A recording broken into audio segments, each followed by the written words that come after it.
In recent years, Indian cinema has observed a surge in films revolving around the theme of competitive exams and the trials faced by aspirants within these high-stake academic settings. While these movies provide valuable insight into the pressures and dreams of young Indians, the genre has experienced a noticeable saturation, prompting discussion on originality, viewer exhaustion, and the necessity for innovative perspectives. Examples like Super 30, Three Idiots, Kota Factory Aspirants, and even the recent 12th Fail illustrate this trend, signaling the need for fresh narratives and transcending formulaic storytelling and offer unique insights into the complexities of educational pursuit. अच्छा पहले ये बताओ ना कि मतलब all India rank क्या सोच रहे हो?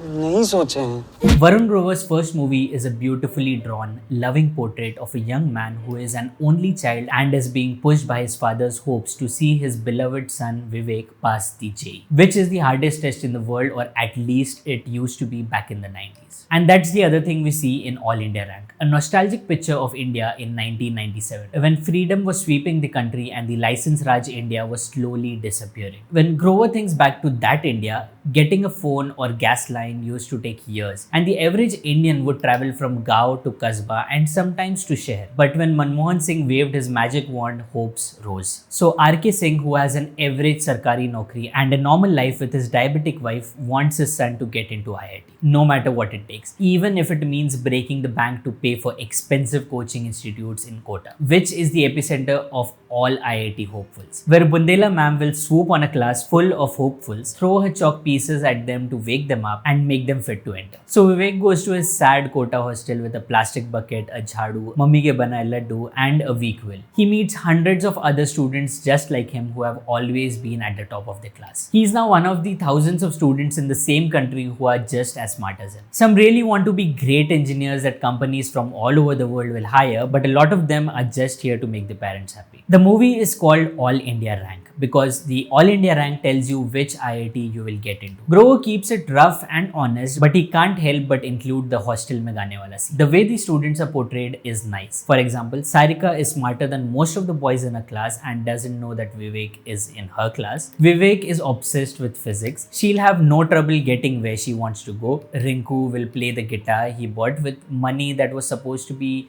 used for something else, and Chandan will act like he doesn't study when he's really studying like crazy. Yes, we have all met people like him. The cassette and pencil unwinding, the Shaktiman references, the Doordarshan New Year shows, the PCO and STDs, and the giving of toffees instead of money are some examples of how the 1990s are portrayed in All India Rank. It seems like Grover wants to include everything he may have seen or heard, and it's clear that he did this with inside information. The film's strength is how real it feels in both space and time. Another thing that bothered me is how quickly tragedies happen and end without having much of an effect. Maybe they were under a lot of pressure to keep things happy and positive, but it does help that all the players look like they should, with no one trying to look like they're from the middle class by dressing down and coloring their faces. I like that All India Rank stayed in a minor key and didn't try to make things more dramatic, even if that made it sometimes dull. Life isn't always funny. That's a choice you can only make when your film is devoid of stars. The young actors are fine. They all look normal in the right way. I liked the shady Chandan played by Neeraj the most. Even though it comes right after 12th Fail, All India Rank is a coming of age movie, but it is still very much its own thing. So what do you think? Do we need another IIT film? Thank you so much for watching. I hope you enjoyed this video. A special thanks to everyone who is subscribed, and please make sure to join the Discord server.